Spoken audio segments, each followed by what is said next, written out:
So a very interesting new area is the fact that many cancer patients survive their cancer now, and effectively cancer has become a chronic disease, much like diabetes became a chronic disease 100 years ago after the introduction of insulin, and HIV became a chronic disease after introducing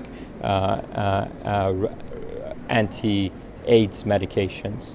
And so we've seen this with a number of different cancer syndromes. For example, a condition that used to be deadly before was chronic myelogenous leukemia, or CML.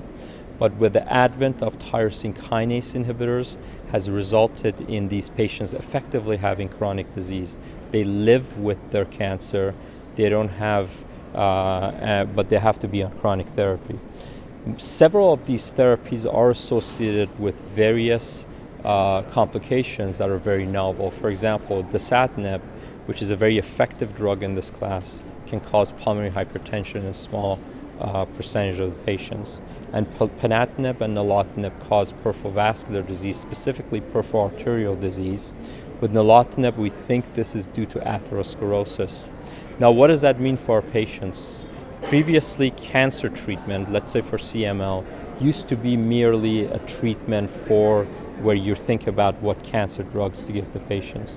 But now we are growing increasingly aware of how we deal with the cardiovascular, how we address the cardiovascular health of our patients.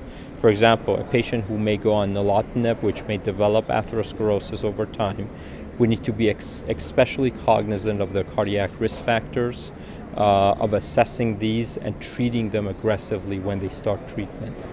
I think a second issue is figuring out which subset of patients are at risk, because it's not everybody. And so one of the big challenges in cardio-oncology now is bringing about a personalized approach to patient care. Because what we're doing now is a subset of patients are developing atherosclerosis, let's say with nilotinib, and after being treated with nilotinib, but we are not smart enough right now to see who that is. So we're treating everybody the same, but I think the next frontier in the field of cardio-oncology is personalized medicine. How do we identify which patients are at risk?